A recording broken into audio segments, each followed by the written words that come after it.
இமயமலை அடிவாரத்தில் ஒரு மடம். அங்கே ஒரு சன்னியாசி இருந்தார். அவர்கிட்ட ஒருத்தர் வந்தார். சுவாமி, ஆசையை உதற நினைக்கிறேன், முடியல, ஒட்டிக்கிட்டே வருது அப்படின்னாராம். இப்படி உட்கார, ஒரு கதை சொல்கிறேன் அப்படின்னு சொல்லி அவர் சொல்ல ஆரம்பித்தாராம்.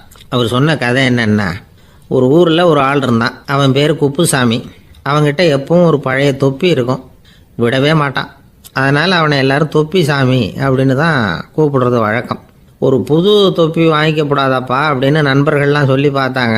பணத்துக்கு எங்கே போவேன் அப்படின்னு விட்டானான். பணம் வச்சுருக்கான், செலவு பண்ண மனசு வரல, மகா கஞ்சன்.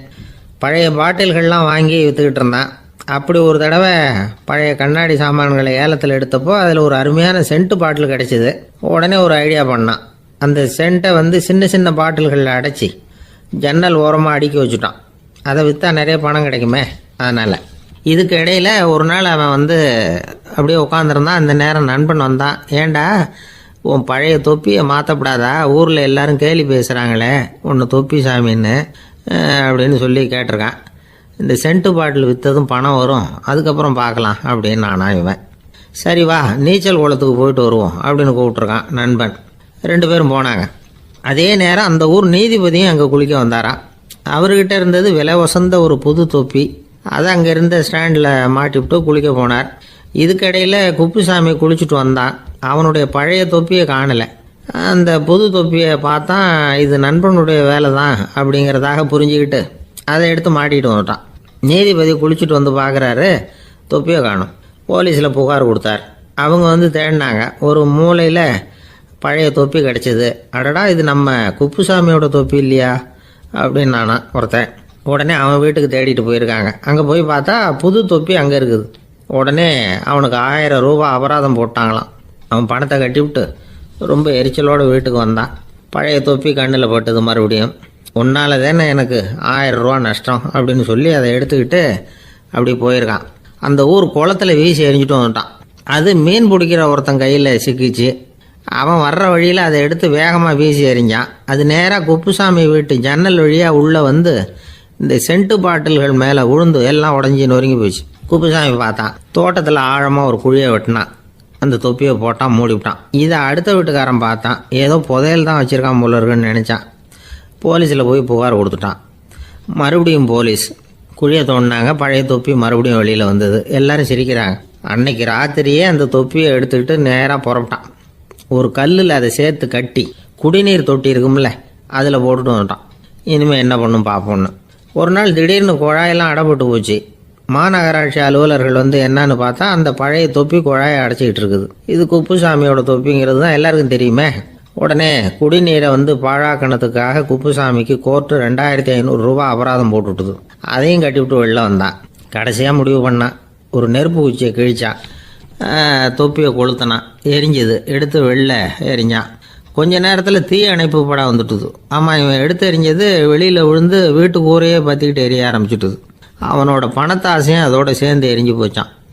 இப்படி ஒரு கதை. இந்த கதையை சொல்லி முடித்தார் அந்த இமயமலை அடிவாரத்தில் இருந்த சன்னியாசி. இப்போ அந்த குப்புசாமி எங்கே இருக்கிறான்னு கேட்டார் எதிரில் இருந்தவர். இதோ உன் எதிரிலே இருக்கிறான், நான் தான் அந்த குப்புசாமி அப்படின்னாரான் அந்த சன்னியாசி. அந்த குப்புசாமி கிட்ட இருந்தது மாதிரி ஒரு பழைய தொப்பி நம்ம ஒவ்வொருத்தர்கிட்டையும் உண்டு. அதை எப்படி தொலைக்கிறதுன்னு தெரியாமல் தடுமாறிக்கிட்டு இருக்கிறோம். அது என்ன தொப்பிங்கிறீங்களா? அதுதான் நம்மை சூழ்ந்திருக்கிற மாயை அப்படிங்கிறார் சுவாமி சின்மயானந்தர்.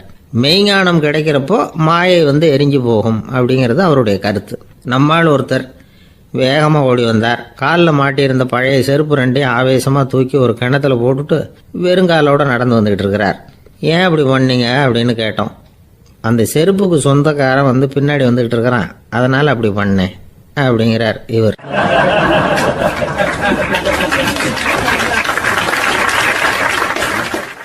காசியில் இருக்கிற கடவுள் காசி விஸ்வநாதர், அங்கே இருக்கிற தேவி காசி விசாலாட்சி.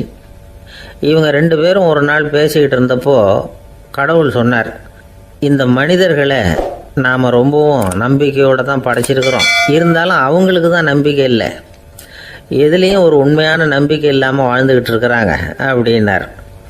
என்ன அப்படி சொல்கிறீங்க? அதை பாருங்கள், எவ்வளவு பேர் காசியை தேடிட்டு கங்கையில் குளிச்சுக்கிட்டு இருக்கிறாங்க.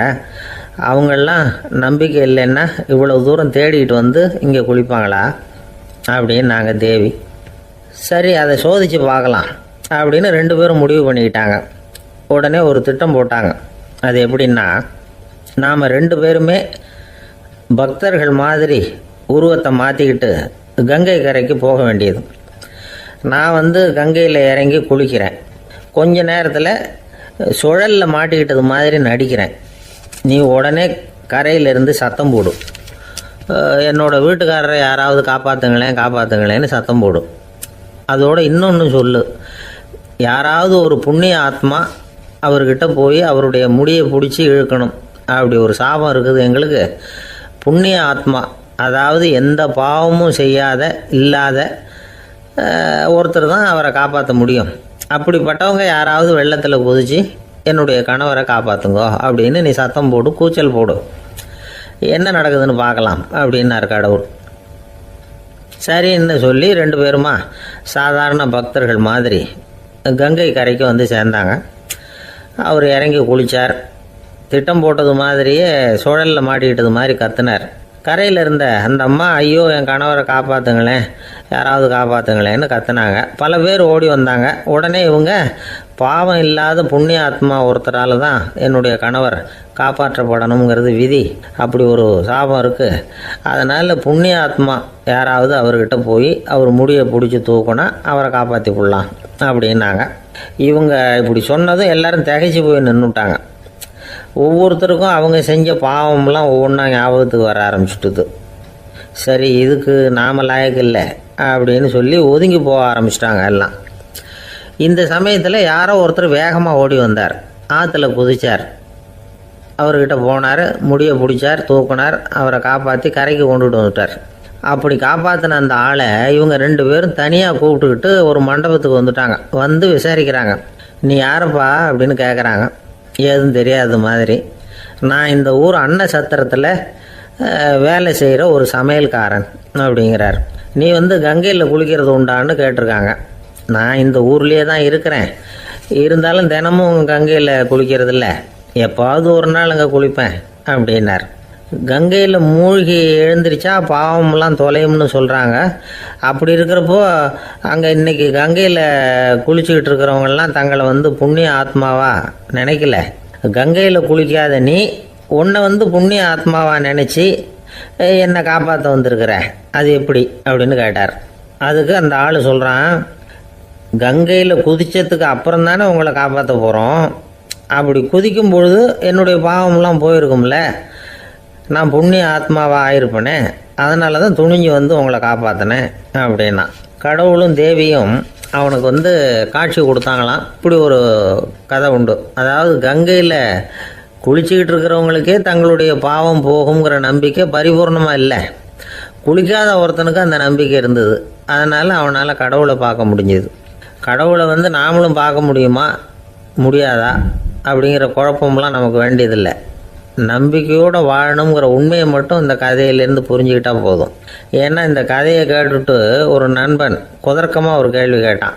ஏன் சார், கங்கையில் குளித்தா பாவம் போடும்னு சொல்கிறீங்களே, நான் எனக்கு வேண்டாத ஒருத்தனை அழைச்சிட்டு போய் கங்கையிலேயே தள்ளி விட்டுட்டு அதுக்கப்புறம் அங்கேயே முழுக்க போட்டுட்டு நான் செஞ்ச பாவத்தை அதுலேயே கழுவி விட்டுட்டு மறுபடியும் உங்ககிட்ட வந்துடுறேன்னு வச்சுக்கோங்க, நீங்கள் என்னை புண்ணிய ஆத்மான்னு ஏற்றுக்குவீங்களா அப்படிங்கிறான்.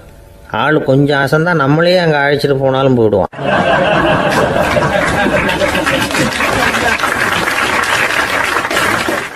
வாழ்க்கையில் சில சந்தர்ப்பங்களில் நாம் சில அவமானங்களை சந்திச்சே தீர வேண்டியிருக்கு. என்ன பண்ணுறது, காலம் அப்படி. அவமானப்படுறவங்க உடனே அடங்கி போயிடுறது தான் உலக வழக்கம்.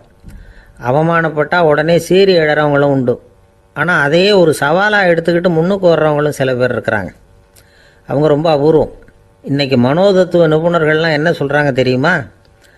அவமானப்பட்டுட்டா உடனே அடங்கி போயிடக்கூடாதான். அதையே ஒரு சவாலாக எடுத்துக்கிட்டு மனசில் ஒரு வைராக்கியத்தோடு முயற்சி பண்ணினா வாழ்க்கையில் எல்லாரும் முன்னேறலாமா. அவமானங்கிறத நாம் வைராக்கியமாக மாற்றிக்கணும். அதுதான் வெற்றிக்கு வழி. ராமர் இந்த பூமியில் பிறந்ததே ஒரு வைராக்கியத்தினால தான் சார் அப்படின்னார் ஒருத்தர். எப்படிங்க அது அப்படின்னு கேட்டேன். அவர் சொன்னார், தசரதருக்கு ராமர் குழந்தையா பிறக்கணும், அப்போ தான் இங்கே இருக்கிற கஷ்டங்கள்லாம் நீங்கும் அப்படின்னு சர்வ லோகமும் எதிர்பார்த்துக்கிட்டு இருக்குது. ஆனால் அவர் எப்போ பிறப்பார் அப்படின்னு யாருக்கும் தெரியல. அந்த காரியம் சீக்கிரம் நடக்கணுமே, அதுக்கு என்ன பண்ணுறது? நாரதர் வந்தார் ஒரு நாள் தசரதரை தேடி. தசரதா, உனக்கு ஒரு செய்தி தெரியுமான்னு ஆரம்பித்தார். அவர் எப்பவும் இப்படித்தானே ஆரம்பிக்கிறது வழக்கம். என்ன விஷயம்னு கேட்டார் தசரதர். தசரதா, நீ அடிக்கடி உன்னோட தேரில் ஏறிக்கிட்டு தேவலோகத்துக்கு போகிற, அங்கே போகிற வர்ற எல்லாம் பண்ணிகிட்ருக்க, எல்லாம் சரி. தேவலோகத்துலேயும் உன்னை நல்லபடியாக தான் வரவேற்கிறாங்க. தேவேந்திரன் உன்னை பிரியமாக அழைச்சிட்டு போய் தன்னுடைய அரியாசனத்திலேயே தனக்கு பக்கத்திலேயே உட்கார வைக்கிறான். நீயும் சந்தோஷமாக உட்காந்து பேசிவிட்டு வந்துடுற. ஆனால் நீ இங்கே வந்ததுக்கு அப்புறம் அங்கே என்ன நடக்குது தெரியுமா உனக்கு அப்படின்னாரான் நாரதர். என்ன நடக்குது எனக்கு ஒன்றும் தெரியலையே அப்படின்னாரான் தசரதர். நாரதர்கிட்ட கிட்டத்தில் கேட்டிருக்கார், கொஞ்சம் சொல்லுங்கள் என்னது அப்படின்னு. அவர் நெருங்கி வந்தாரான் நாரதரும். மெதுவாக அவர் காதோட காதாக சொன்னாராம். அதாவது நம்ம பாஷையில் சொல்லப்போனால் பற்ற வைக்கிறார். நீ அங்கே தேவேந்திரங்கிட்ட உட்காந்து பேசிவிட்டு வந்த பிறகு நீ அங்கே உட்காந்துருந்த அரியாசனத்தை தண்ணி ஊற்றி கழுவி சுத்தப்படுத்துகிறாங்க. நீ என்ன அந்த அளவுக்கு சுத்தம் இல்லாத ஆளா, தினம் குளிக்காமையாக இருக்கிற அப்படின்னாராம். தசரதருக்கு இது ரொம்ப அவமானமாக போயிட்டுது. அப்படியே செய்கிறாங்க அப்படின்னாராம். ஆமாம், நீ வேணும்னா நான் சொல்கிறது உண்மையா இல்லையா அப்படின்னு சோதனை பண்ணி பார்த்துக்கோ அப்படின்னாரான் நாரதர். உடனே தசரதர் இதுக்காகவே புறப்பட்டு தேவலோகம் போனார். அங்கே வழக்கம் போலவே இவரை கூப்பிட்டு உட்கார வச்சு பேசிக்கிட்டு இருந்தான் தேவேந்திரன். கொஞ்ச நேரம் பேசிக்கிட்டு இருந்துட்டு சரி நான் கிளம்புறேன்னு புறப்பட்டார். சரி, அவனும் வாசல் வரைக்கும் வழி அனுப்பி வச்சுட்டு உள்ளே போயிட்டான். தசரதர் வெளியில் கொஞ்ச நேரம் மறைஞ்சி இருந்துட்டு மெதுவாக உள்ளே எட்டி பார்த்தார் என்ன நடக்குதுன்னு. நாரதர் சொன்னது உண்மைதான். தசரதர் உட்காந்துருந்த ஆசனத்தை அங்கே 2 தேவர்கள் கழுவி சுத்தப்படுத்திக்கிட்டு இருக்கிறாங்க. தசரதரால் இதை தாங்கிக்க முடியல. அவருக்கு ரொம்ப அவமானமாக போச்சு. நேராக கிடுகிடுன்னு தேவேந்திரங்கிட்டே போனார். நான் உட்காந்துருந்த இருக்கையே சுத்தம் பண்ணுறியே, நான் என்ன அந்த அளவுக்கு பாவியா அப்படின்னு கேட்டார். ரொம்ப கோபமாக கேட்டார். தசரதரே, மனுஷனுக்கு 3 கடன்கள் உண்டு. தேவ கடன், ரிஷி கடன், பித்ரு கடன். இதை தீர்க்காதவன் பாவியாகிறான். இதில் மகனை பெறுவதால் தான் பித்ரு கடன் தீரும்.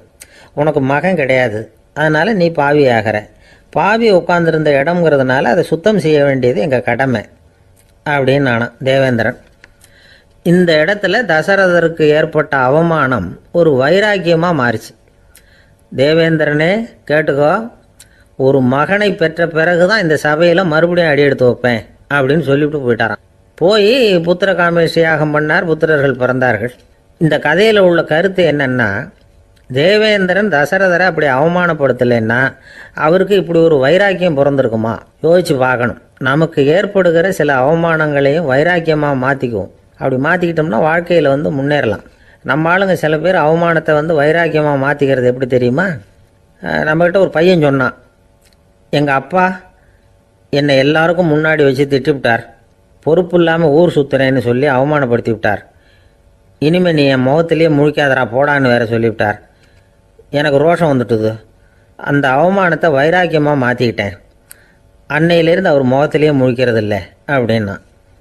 அப்படியான்னு கேட்டோம். ஆமாங்க, அவர் வீட்டில் இல்லாத நேரமாக பார்த்து உள்ள சமையல் கட்டுக்கு போய் சாப்பிட்டுட்டு நைஸாக வெளியில் வந்துடுவேன் அப்படிங்கிறான் அவன்.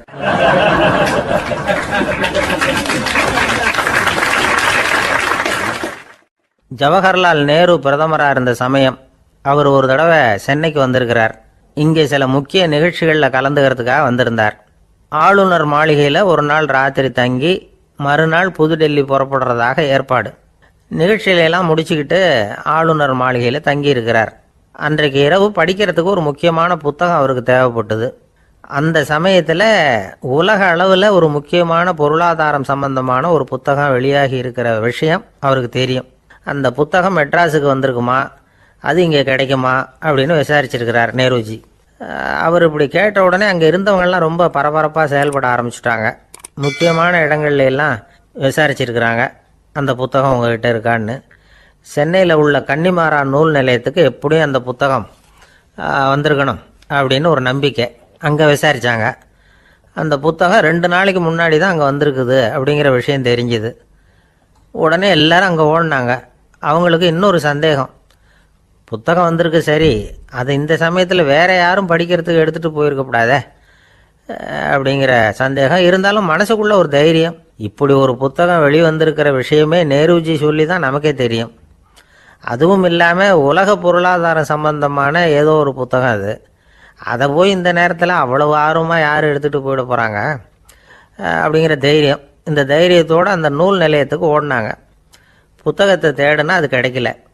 யாரோ எடுத்துகிட்டு போயிருக்கிறாங்க. நேருவுக்கு மட்டுமே தெரிஞ்சிருந்த அந்த புத்தகம் பற்றின விஷயம் சென்னையில் வேற ஒருத்தருக்கும் தெரிஞ்சிருக்குது. உடனே எல்லாரும் பரபரப்பாக அதுக்குன்னு இருக்கிற ரிஜிஸ்டர் இருக்குல்ல, பதிவேடு, அதை புரட்டி பார்க்குறாங்க யார் எடுத்துகிட்டு போகிறாங்கன்னு தெரிஞ்சுக்கிறதுக்காக. எடுத்துகிட்டு போனவங்க அதில் கையெழுத்து போட்டிருப்பாங்கல்ல, அதை பார்த்து யாருன்னு தெரிஞ்சுக்கலாம் அப்படிங்கிறதுக்காக தான் அதை புரட்டுறாங்க. அதோ அந்த புத்தகத்தோட பேர் பக்கத்தில் அதை எடுத்துக்கிட்டு போனவங்க கையெழுத்து உத்து பார்க்குறாங்க எல்லாரும். அதில் போட்டிருக்குது பேர் CN அண்ணாதுரை அப்படின்னு எழுதியிருந்தது. அவர் தான் பேரறிஞர் அண்ணா. நேரு படிக்க விரும்பின ஒரு புத்தகத்தை அதே நேரம் படிக்க விரும்பின இன்னொரு தலைவர் இவர். படிக்கிறதுல அவருக்கு இருந்த ஆர்வத்தை நாம் தெரிஞ்சுக்கணும்னா அதுக்கு எவ்வளவோ சம்பவங்கள் இருக்குது. கடைசி காலத்தில் அவர் அடையாறு மருத்துவமனையில் படுத்திருக்கிறார். அவருக்கு ஒரு முக்கியமான அறுவை சிகிச்சை செய்ய வேண்டியிருக்குது அவசரமாக. அமெரிக்காவிலேருந்து டாக்டர் மில்லர் வந்திருக்கிறார். அவர்கிட்ட கேட்குறார், டாக்டர் நாளைக்கே அறுவை சிகிச்சை செய்ய போகிறீங்களா அப்படின்னு. ஆமாங்கிறார் டாக்டர் மில்லர். நாளைக்கு மறுநாள் செஞ்சுக்கிறேனே அப்படின்னாரான் அண்ணா. ஏன் ஏதாவது நாள் பார்க்குறீங்களான்னு கேட்டிருக்கார். இல்லை, ஒரு புத்தகத்தை படிச்சுக்கிட்டு இருக்கிறேன், அதை நாளைக்குள்ளே முடிச்சிருவேன், அதுக்கப்புறம் நான் இறந்தாலும் கவலை இல்லை அப்படின்னாரான் இவர். அவர் தான் அறிஞர் அண்ணா. சங்ககால நூல்கள்லேருந்து சமீபத்தில் வந்த நூல்கள் வரைக்கும் எல்லாம் அவர் படிச்சிருக்கிறார். ஒரு திருமண விழாவில் அவர் பேசும்பொழுது சொன்ன விஷயம் இது. சங்க காலத்தில் காதலியை மணக்க விரும்புகிறவனுக்கு அவனுடைய தந்தை வீர சோதனைகள்லாம் வைப்பார். போய் புலிப்பல் கொண்டுக்கிட்டு வா, அப்போ தான் என் பொண்ணை கொடுப்பேன் அப்படின்னு சொல்லுவார். காதலன் உடனே காட்டுக்கு போவான், ஒரு புலியை கொன்று அதனுடைய பல்லை கொண்டுக்கிட்டு வருவான். அதை வீர பதக்கத்தில் பதிச்சு அவனுக்கு மாமனார் சூட்டுவார் கல்யாண சமயத்தில். இப்போலாம் காதலன் கிட்ட அப்படி சொல்ல முடியாது. இப்போலாம் காதலன் கிட்ட காட்டுக்கு போய் புலிப்பல் கொண்டுக்கிட்டு வான்னு யாராவது சொன்னால் புலி தான் மாப்பிள்ளையாக வந்து சேரும் அப்படின்னார்.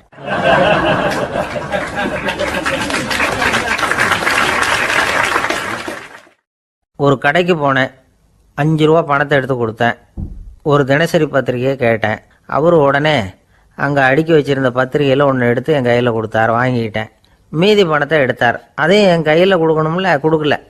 எதிரில் இருந்த பலகையில் வச்சு எடுத்துக்க சொன்னார். எப்பவும் அவர் அப்படி தான் பண்ணுவார். நானும் எடுத்துக்கிட்டு வந்துடுவேன். இவர் ஏன் இப்படி பண்ணுறாருங்கிறது எனக்கு ரொம்ப நாளாக ஒரு சந்தேகம். ஒரு நாள் அவர்கிட்டயே இதை கேட்டுவிட்டேன். ஏங்க, நீங்கள் உங்கள் கடைக்கு வந்து பொருள்கள் வாங்குறவங்களுக்கு நீங்கள் பாக்கி சில்லறையை கொடுக்குறப்போ பலகையில் வச்சு விட்றீங்க, கையில் கொடுக்க மாட்டேங்கிறீங்களே, ஏன் அப்படின்னு கேட்டேன். காசை கையில் கொடுத்தா நம்மக்கிட்ட இருக்கிற லட்சுமி போயிடுவா சார் அப்படின்னார். அதாவது பணம் செலவாயிடும் அப்படின்னு அர்த்தமா. இன்னொரு நண்பர், அவர் ஒரு நாள் வழக்கத்துக்கு மாறாக ரொம்ப சோகமாக உட்காந்துருக்கிறார். ஏங்க என்னாச்சு, ஏன் இப்படி கப்பலே கவிழ்ந்தது மாதிரி உட்காந்துருக்குறீங்க அப்படின்னு கேட்டேன். கப்பலே கவிழ்ந்திருந்தா கூட நான் இப்படி கவலைப்பட மாட்டேன் சார், வேற ஒன்று நடந்து போச்சுன்னார். என்னன்னு கேட்டேன். என் உச்சந்தலையில் பள்ளி ஒன்று விழுந்துட்டுதுன்னார். அதுக்காகவா இப்படி அப்படின்னு ஆச்சரியப்பட்டேன். ஆமாங்க, பள்ளி உச்சந்தலையில் விழுந்தால் பலன் என்னன்னு பஞ்சாங்கத்தில் பார்த்தேன், மரணம்னு போட்டிருக்கு அப்படின்னு சொல்லிவிட்டு அவர் தொடர்ந்து கவலைப்பட ஆரம்பிச்சிட்டார். இப்படியும் ஒருத்தர், என் கூட வேலை பார்க்குற ஒருத்தர் எப்படி தெரியுமா, தினமும் வலது காலை வச்சு தான் ஆஃபீஸுக்கு உள்ளே நுழைவார். என்னைக்காவது தவறுதலாக இடது காலை வச்சு உள்ளே வந்துட்டார்னா அன்னைக்கு பூரா மனசு சங்கடப்படுவார். எந்த வேலையும் சரியாக ஓடாது. கேரம் போர்டு ஆடுற ஒருத்தர் எப்போ ஆட உட்காந்தாலும் ஸ்ட்ரைக்கரை கை தவறி கீழே விழுற மாதிரி பண்ணி அதுக்கப்புறம் அதை எடுத்துக்கிட்டு ஆட உட்காருவார். ஏன்னா எப்போவோ ஒரு தடவை நிஜமாகவே அது கை தவறி கீழே விழுந்திருக்குது. அன்னைக்கு பிரமாதமாக ஜெயிச்சுட்டார். உடனே ஒரு முடிவுக்கு வந்துட்டார், கை தவறுனா லாபம் அப்படின்னு. அதுக்கப்புறம் அதையே பழக்கமாக்கிக்கிட்டார். பூனை குறுக்க போனால் சகுனம் சரியில்லைன்னு நினைக்கிறவங்க உண்டு. ஆனால் ஒருத்தர் எப்படி தெரியுமா, அவர் வெளியில் கிளம்புற சமயம் பக்கத்து வீட்டு ரேடியோவில் மியாவ் மியாவ் பூனை குட்டின்னு பாட்டு சத்தம் கேட்டால் கூட போதும், சகுனம் சரியில்லைன்னு பிரயாணத்தை கேன்சல் பண்ணிவிடுவார். இப்போ இவ்வளவும் எதுக்கு சொல்கிறோம்னா, அளவுக்கு மீறின சகுன நம்பிக்கைகள் இருக்குது பாருங்கள், இதோட பயமும் சேர்ந்துக்கிட்டதுன்னு வச்சுக்கோங்க, இது ஒருத்தருடைய மனநிலையை பாதிச்சிடும். இது உளவியல் நிபுணர்கள் சொல்கிற கருத்து. வாழ்க்கையே தடுமாற வச்சிரும். பாதுகாப்பு இல்லாத உணர்வு, ஒரு விதமான டிப்ரெஷன் மனநிலை, இதெல்லாம் தான் இதுக்கு காரணமாக அமையலாம். சில பேர் காய்கறி நறுக்க கத்தியை கையில் எடுத்தால் கூட நேரம் சரியாக இருக்கா அப்படின்னு பார்த்துட்டு தான் வேலையை ஆரம்பிக்கிறது வழக்கம். அறிவு தான் மனசுக்கு வாத்தியாராக இருக்கணும். அப்போ தான் வாழ்க்கை நிம்மதியாக இருக்கும். அறிவு மனசு சொல்கிறபடியெல்லாம் கேட்க ஆரம்பிச்சுட்டுதுன்னா இடைஞ்சல் தான். ஒருத்தருக்கு 7ஆம் நம்பர் தான் ராசியான நம்பரான். 7ஆம் தேதி தான் எந்த காரியத்தையும் ஆரம்பிப்பாராம். 7 எழுத்து வர்றது மாதிரி பேரை மாற்றி வச்சுக்கிட்டார். 7 மணிக்கு தான் தினமும் எழுந்திருப்பார். 7ஆம் நம்பர் வீட்டில் தான் குடியிருக்கார். கல்யாணம் கூட 7ஆம் தேதி தான் பண்ணிக்கிட்டார். அவர் ஒரு நாள் குதிரை பந்தயத்துக்கு போனாராம். குதிரையோட பேரையெல்லாம் பார்த்தார். ஒரு குதிரையோட பேர் 7 எழுத்தில் அமைஞ்சிருந்தது. 7 தானே இவருக்கு அதிர்ஷ்ட நம்பர். அதனால் உடனே அது பேரில் பணத்தை கட்டினார். பந்தயம் நடந்தது. என்ன சார் ஆச்சுன்னு கேட்டாங்க. நான் பணம் கட்டின அந்த என்னோட குதிரை 7ஆவதாக சேர்ந்தது சார் அப்படின்னாராம் சோகமாக.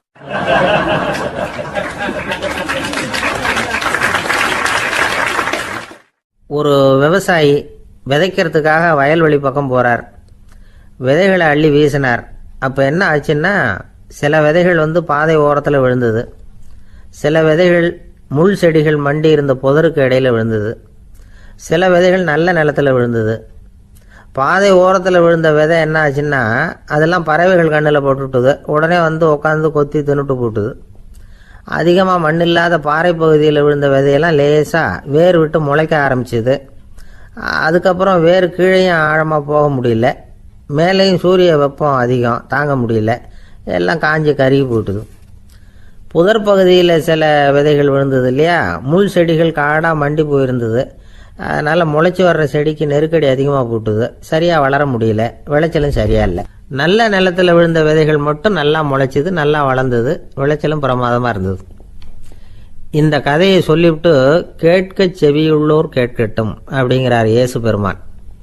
ஆமாம், இயேசு கடலில் நின்ற படகு ஒன்றில் உட்காந்துருக்கிறார். கடற்கரையில் ஏராளமான மக்கள் உட்காந்துருக்கிறாங்க. அந்த சமயத்தில் தான் இயேசு ஓமைகள் மூலமாக மக்களுக்கு பல உண்மைகளை சொல்லிகிட்டு இருக்கிறார். மக்கள் அந்த கதையை கேட்டுட்டு ஒன்றும் புரியாமல் முழிக்கிறாங்க. அதை கவனித்த இயேசு அந்த ஓமையை விளக்க ஆரம்பித்தார். இதில் அந்த விதைக்கிறவர் தான் இறைவன். அவருடைய வார்த்தைகளை விதைக்கிறார். அந்த வார்த்தைகளை கேட்கிற மக்கள் அந்த விழுந்த விதைகள் மாதிரி 4 வகையானவர்கள். சில பேர் பாதை ஓரத்தில் விழுந்த விதைகள் மாதிரி இறைவன் வார்த்தைகளை அவங்க கேட்குறாங்க. ஆனால் தீய எண்ணங்கள் செய்கைகள் மூலமாக விதைக்கப்பட்ட வார்த்தைகள் அழிஞ்சு போடுது. இறைவன் வார்த்தைகளை கேட்ட உடனே மகிழ்ந்து போய் உடனே சில பேர் அதை ஏற்றுக்கிறாங்க. இவங்கெல்லாம் அந்த பாறை பகுதியில் விழுந்த விதைகள் மாதிரி. அதனால் இவங்கெல்லாம் வேறு இல்லாதவங்க. கொஞ்ச காலத்துக்கு இறை வார்த்தைகளுக்கு கீழ்ப்படிந்து நடப்பாங்க. அதனால் ஏதாவது இடைஞ்சல் ஏற்பட்டால் உடனே தடுமாறுவாங்க. தங்கள்கிட்ட இருக்கிற நல்ல பண்புகளை விட்டுட்டு பாவ வழிகளுக்கு போயிடுவாங்க. முள் செடிகளுக்கு இடையில் விழுந்த விதைகள் மாதிரி உள்ளவங்க யாருன்னா, இவங்களுக்கு உலக கவலை உண்டு. செல்வத்தின் மீது மயக்கம் உடையவர்கள். உலக ஆசைகள் இவங்களுக்குள்ளே பூந்துடுறதுனால அங்கே இருக்கிற நல்ல பண்புகள் மறைஞ்சு போயிடுது. அதனால் அவங்களும் உபயோகம் இல்லாதவங்களாக ஆயிடுறாங்க. நல்ல மனிதர்கள் நல்ல நிலத்தில் விழுந்த விதைகளுக்கு ஒப்பானவர்கள். இவங்க இறை வார்த்தையை கேட்குறாங்க, அதை ஏற்றுக்கிறாங்க. அவங்களும் நல்லபடியாக வாழுறாங்க, அடுத்தவங்களுக்கும் உபயோகமாக இருப்பாங்க. இதுதான் இயேசு சொன்ன விளக்கம். நல்ல வார்த்தைகளை கேளுங்கள், நல்ல வார்த்தைகளை ஏற்றுக்கொள்ளுங்கள், அடுத்தவங்களுக்கு உபயோகமாக இருங்க. இதுதான் பெரியவங்கள்லாம் நமக்கு சொல்லுகிற உபதேசம். ஒரு அப்பா தன்னுடைய மகனுக்கு உபதேசம் பண்ணார். இதை பாருப்பா, நல்ல வார்த்தைகளை கேட்கணும், எப்போதுமே மகன் அப்பா பேச்சை கேட்கறது நல்லது அப்படின்னாராம். நீ ஏதாவது ஒரு தப்பு பண்ணால் என் தலையில் ஒரு முடி நரைச்சி வெள்ளையாக போடும்பா. நீ செய்கிற ஒவ்வொரு தப்புக்கும் என் தலையில் ஒவ்வொரு முடி வெள்ளையாயிடும் அப்படின்னாராம். பையன் யோசிச்சான், அப்பா இப்போ தான் எனக்கு புரியுது, தாத்தாவோட தலைமுடி பூராவும் வெள்ளையாக இருக்கிறதுக்கு என்ன காரணம்ங்கிறது எனக்கு இப்போ தான் புரியுது அப்படின்னானா.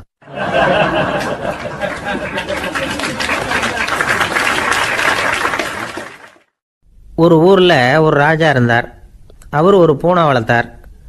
ரொம்ப செல்லமாக அவர் அந்த பூனையை வளர்த்தார். அவர் என்ன பண்ணுவார் தெரியுமா, இரவு நேரத்தில் அந்த பூனையோட தலையில் ஒரு விளக்கை வச்சுருவார். அந்த பூனை ரொம்ப ஜாக்கிரதையாக அந்த விளக்கு கீழே விழுந்துடாமல் பார்த்துக்கும். தலையை ஆட்டாமல் ரொம்ப நிதானமாக ராஜா பின்னாடி நடந்து போய்கிட்டே இருக்கும். அந்த விளக்கு வெளிச்சத்தில் எல்லா வேலைகளையும் செஞ்சுருவார். கையில் ஒரு விளக்கை தனியாக எடுத்துகிட்டு போக வேண்டிய அவசியமே இல்லை. விளக்கை தூக்கிட்டு போகிற வேலையை அந்த பூனை பார்த்துக்கும். அதனால் ராஜாவுக்கு அந்த பூனை மேலே ரொம்ப பிரியம். மந்திரிகளையெல்லாம் கூப்பிட்டு அவங்கக்கிட்ட சொல்லுவார், பார்த்தீங்களா இந்த பூனை எவ்வளவு விசுவாசமாக நடக்குது, என் பேரில் எவ்வளவு மரியாதை பார்த்தீங்களா அதுக்கு அப்படிம்பார். இதை கேட்டுவிட்டு அங்கேருந்து அமைச்சர்களில் ஒருத்தர் சொன்னார், மன்னா நீங்கள் சொல்கிறது சரிதான், இருந்தாலும் இந்த பூனையோட விசுவாசத்தை நாம் கொஞ்சம் சோதித்து பார்க்க வேண்டியிருக்கு அப்படின்னாராம். சரி, உங்கள் ஆசையை ஏன் கெடுக்கணும், நல்லா சோதிச்சு பாருங்க அப்படின்னு சொல்லிவிட்டார் ராஜா. உடனே அந்த அமைச்சர் என்ன பண்ணார் தெரியுமா, எங்கேயோ புறப்பட்டு போனார். ஒரு 5-6 எலிகளை பிடிச்சிட்டு வந்தார். அரண்மனையில் ராஜா ஏதோ வேலை பார்த்துக்கிட்டு இருக்கிறாரு. பக்கத்தில் அந்த பூனை ரொம்ப பணிவாக நின்றுக்கிட்டு இருக்குது. அது தலையில் விளக்கு எரிஞ்சிக்கிட்டு இருக்கு. அமைச்சர் தான் பிடிச்சிட்டு வந்த எலிகளை அந்த பூனை பார்வையில் படுறது மாதிரி எதிரில் விட்டார். அந்த எலிகள்லாம் அங்கேயும் இங்கேயும் ஓட ஆரம்பிச்சிது. அதை பார்த்தது பூனை, அவ்வளவுதான். தலையில் இருக்கிற விளக்கை பற்றியும் கவலைப்படலை, ராஜாவை பற்றியும் கவலைப்படலை. ஒரே பாய்ச்சலாக பாஞ்சு எலிகளை துரத்த ஆரம்பிச்சுட்டுது. தலையில் இருந்த விளக்கு எங்கேயோ போய் விழுந்தது, அணைஞ்சு போச்சு. இருட்டில் ராஜா தடுமாற ஆரம்பிச்சுட்டார். இந்த சமயத்தில் அந்த அமைச்சர் மறுபடியும் விளக்கை ஏற்றினார். வெளிச்சம் வந்தது. அதுக்கப்புறம் அந்த அமைச்சர் பேசினார், அரசே, பூனையோட விசுவாசத்தை பார்த்தீங்களா, எலி அது கண்ணில் படுற வரைக்கும் தான் விசுவாசமாக இருந்தது. அது மாதிரி எலியை பார்த்ததும் எல்லாத்தையும் விட்டுட்டு அதை துரத்த ஆரம்பிச்சுட்டு பார்த்தீங்களா. தான் அந்த பூனையை பற்றி நினச்சது தப்புங்கிறது அதுக்கப்புறம் தான் அந்த ராஜாவுக்கு புரிஞ்சுதான். சரி, இப்போ எதுக்கு இந்த கதையெல்லாம் அப்படிங்கிறீங்களா. இந்த பூனை மாதிரி தான் நம்ம மனசும். மனசை எவ்வளவு தான் பயிற்சி கொடுத்து பக்குவமாக வச்சுருந்தாலும் பார்க்குறதுக்கு பரமசாது மாதிரி தான் இருக்கும். பார்க்க வேண்டியதை பார்த்துட்டுதுன்னா பாஞ்சிரும். இந்த பூனை மாதிரி புலன் இன்ப பொருள்கள் கிட்டாத வரைக்கும் மனம் அடங்கி இருக்கிறது மாதிரி தான் தெரியும். கொஞ்சம் வாய்ப்பு கிடைச்சாலும் அது குதிக்க ஆரம்பிச்சிடும், தப்பு பண்ண ஆரம்பிச்சிடும். பெரிய பெரிய முனிவர்கள் வாழ்க்கையில் நடந்த வீழ்ச்சி இதை தான் நிரூபிக்குது. புலன்களின் ஆற்றல் அதிகம், அதனால் மனக்கட்டுப்பாடு பயிற்சிகளில் ரொம்ப எச்சரிக்கையாக இருக்கணுங்கிறார் சுவாமி சிவானந்தர். மது பழக்கத்தையே விட்டுவிட்டேன்னு உறுதியாக இருப்பான்.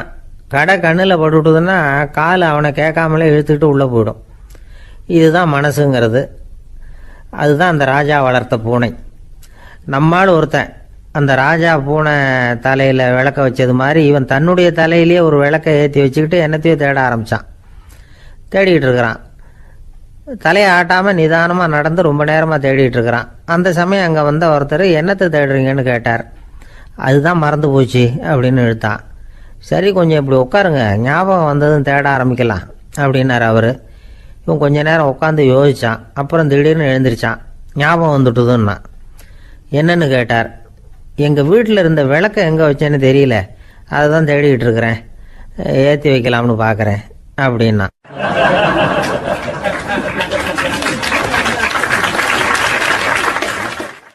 ஒரு ராஜா இருந்தார். நாடு பூராவும் நிறைய மரங்களை நட்டு வளர்க்கணுங்கிறது அவரோட ஆசை. தானே அதுக்கு முன்மாதிரியாக இருக்கணும்னு நினைச்சார். அரண்மனையை சுற்றி மரங்களை நட்டு வளர்த்தார். இதை பார்த்துட்டு ஜனங்களும் அவங்கவுங்க வீட்டை சுற்றி மரக்கன்றுகளை நட்டு வளர்த்தாங்க. கொஞ்ச காலத்தில் ஊர் பூரா பசுமையாக மாறிச்சு. எல்லாருக்கும் சந்தோஷமாக இருந்தது. இது ஒரு பக்கம் இருக்கட்டும். இப்போ நான் சொல்ல போகிற கதை வேற. அதாவது அந்த ராஜா ஒரு நாள் தன்னுடைய அரண்மனையை சுற்றி இருக்கிற விதவிதமான மரங்களை எல்லாம் போய் பார்த்தார். எப்படி இருக்கிறீங்க அப்படின்னு ஒவ்வொரு மரத்துக்கிட்டையும் விசாரிச்சாராம். எந்த மரமும் சந்தோஷமாக இருக்கிறதா தெரியல. அது அதுக்கும் மனசில் ஒரு குறை. முதல்ல ஆலமரத்துக்கிட்ட போனார். அது சொல்லிச்சு, மண்ணா, நான் நல்லா பெருசாக வளர்ந்துருக்கிறேன், அடர்த்தியாக இருக்கிறேன், கிளையெல்லாம் 4 பக்கமும் நல்லா படர்ந்து தான் இருக்குது, இருந்தாலும் எந்த பிரயோஜனமும் இருக்கிறதா தெரியல எனக்கு. என்னுடைய பழம்லாம் ரொம்ப சின்னதாக இருக்குது, என் கண்ணுக்கு சரியாக புறப்பட மாட்டேங்குது. நான் இருக்கிற சைஸுக்கு என்னுடைய கிளையில் இருக்கிற பழம்லாம் எவ்வளவு பெருசாக இருக்கணும், அது இத்தினூண்டு இருக்கிறது எனக்கு பெரிய அவமானமாக இருக்குது. இப்படி இங்கே நின்றுக்கிட்டு இருக்கிறதே ரொம்ப கூச்சமாக இருக்குது. ஒரு நல்ல புயல் வந்ததுன்னா பேசாமல் சாஞ்சு விடலாமான்னு பார்க்குறேன் அப்படின்னு புலம்புது ஆலமரம். சரி இருக்கட்டும்னு நினச்சிக்கிட்டு ராஜா அடுத்தபடியாக ஒரு அத்தி மரத்துக்கிட்ட போனார். அதுவும் புலம்ப ஆரம்பிச்சுட்டுது. நான் கூட பெரிய மரம் தான், இல்லை இலையெல்லாம் அழகாக தான் இருக்குது, பழம் அழகாக இருக்குது, இருந்தாலும் உள்ள விஷயம் இல்லையே, அத்தி பழத்தை புட்டு பார்த்தா அத்தனையும் சொத்த அப்படின்னு பழமொழியே உண்டாயிட்டுதே, இப்படி ஒரு கெட்ட பேரோடு நான் இருக்கணுமா அப்படின்னு புலம்புது அது. சரி இது இருக்கட்டும் அப்படின்னு சொல்லி அடுத்தபடியாக வேப்ப மரத்துக்கிட்ட போனார். அது தன்னுடைய வேதனையை வெளியிட்டது. எனக்கு எவ்வளவோ மருத்துவ குணங்கள்லாம் இருக்கிறதா சொல்லிக்கிறாங்க, இருந்தாலும் என்ன பிரயோஜனம், என்னுடைய பழத்தை மனிதர்கள் யாரும் விரும்பி சாப்பிட்றது இல்லையே அப்படின்னுது. ராஜா அடுத்தாப்புல இருந்த ஒரு பனை மரத்துக்கிட்ட போனார். நான் நல்லா உயரமாக தான் வளர்ந்துருக்கிறேன், மற்ற மரங்கள்லாம் என்னை அண்ணாந்து தான் பார்க்கணும், இருந்தாலும் என்கிட்ட நிழலுக்காக யாரும் ஒதுங்கிறது இல்லையே அப்படின்னுது. என்ன இது எல்லா மரமும் இப்படி திருப்தி இல்லாமல் இருந்துகிட்டு இருக்குதே அப்படின்னு நினச்சிக்கிட்டே ராஜா அடுத்தபடியாக அங்கே இருந்த ஒரு பைன் மரத்துக்கிட்ட போனார். அழகாக உயரமாக பசுமையாக தான் இருந்தது, ஆனால் பழமோ பூவோ கிடையாது. அதை நினச்சி அது வருத்தப்பட்டுக்கிட்டு இருக்குது. ஓக் மரம் அது ஒன்று நின்றுட்டு இருந்தது. அது என்ன சொல்லிச்சுன்னா, இலையுதிர் காலத்தில் என் மேலே இருக்கிற எல்லா இலைகளும் உதிர்ந்து போடுது, முடி கொட்டின மனிதர்கள் மாதிரி மொட்டையாக நான் நிற்க வேண்டி இருக்குது, என்ன வாழ்க்கை இது அப்படின்னு சொல்லி அழுத்துக்கிட்டது. சரி புளிய மரம் என்ன சொல்லுது பார்ப்போம்னு அதுகிட்ட போனால், என்னுடைய நிழலில் யாருமே தங்க மாட்டாங்க, உடம்புக்கு சூடுன்னு ஒதுங்கி போயிடுவாங்க, அடிமரத்தை பார்த்தீங்கன்னா பட்டையெல்லாம் உறிஞ்சி பார்க்கறதுக்கே கேவலமாக இருப்பேன் அப்படின்னுது அது. முருங்கை மரம் என்ன சொல்லிச்சு தெரியுமா, என்னுடைய இலை காயெல்லாம் சாப்பிட்றவங்களுக்கு சத்து கொடுக்கறது வாசம்தான், ஆனால் என் உடம்புல சத்தே கிடையாது, கொஞ்சம் வேகமாக காற்று அடிச்சதுன்னா முறிஞ்சி விழுந்துடுறேன், என்ன வாழ்க்கை இது அப்படின்னு சொல்லி அது வருத்தப்பட்டது. ராஜா யோசனை பண்ணார், என்ன இது மரங்கள் பூமியின் வரங்கள்னு சொல்கிறோம், மழை பெய்யறதுக்கு அதுதான் காரணம், பூமி செழிப்பாக இருக்கிறதுக்கும் அதுதான் காரணம், வீடு கட்டுறதுக்கு மரம், நாற்காலி செய்ய உபயோகப்படுத்துறதுக்கும் அதுதான் உபயோகப்படுது, மனுஷனுக்கு வேண்டிய ஆகாரங்களையும் கொடுக்குது, இப்படிலாம் இருந்தும் எல்லா மரமும் நிம்மதி இல்லாமல் இருந்துகிட்டு இருக்குதே அப்படின்னு நினைச்சார். அப்போ அங்கே இருந்த ஒரு மகிழ மரம் அவர் கண்ணில் பட்டுது. அந்த மரம் மட்டும் கொஞ்சம் நிம்மதியாக மகிழ்ச்சியாக இருக்கிறது மாதிரி தெரிஞ்சுது. உடனே ராஜா அதுகிட்ட போனார். உனக்கு மனசில் எதுவும் குறை இல்லையான்னு கேட்டார். இல்லை, நான் சந்தோஷமாக தான் இருக்கேன்னு அந்த மகிழ மரம். அப்படியான்னு ஆச்சரியமாக கேட்டார் ராஜா. ஆமாம் மன்னா, இந்த இடத்துல நீங்கள் ஒரு முருங்கை மரத்தையோ வேப்ப மரத்தையோ கூட நட்டிருக்கலாம், ஆனால் இந்த இடத்துல நடுறதுக்கு என்ன தேர்ந்தெடுத்திருக்கிறீங்க, அதுவே எனக்கு பெருமை, அதுவே எனக்கு திருப்தி அப்படின்னு தான் மகிழ மரம். மகிழ மரம் சாதாரணமாக தான் இருக்கும், இளம் மஞ்சள் நிறத்தில் பூக்கள், அது காய்ந்தும் மனம் வீசும். மகிழ மரம் மாதிரி மன திருப்தியோடு வாழறதுக்கு நாம் கற்றுக்கணுமா. நாம் இந்த உலகத்தில் ஒரு நாயாவோ நரியாவோ கூட பிறந்திருக்கலாம், மனுஷனாக பிறந்திருக்கிறோம், அதுவே பெருமை தானே. இந்த நிறைவு தான் மகிழ்ச்சியின் ரகசியம். ஒரு பையன் அப்பா கிட்ட போய், அப்பா நீங்கள் இந்த உலகத்தில் ஒரு மனுஷனாக பிறந்தது என்னோட அதிர்ஷ்டம் நானா. ஏண்டா அப்படி சொல்கிறேன்னு இருக்கார் அப்பா. நீங்கள் ஒரு கரடியாக பிறந்திருந்தா இந்நேரம் நானும்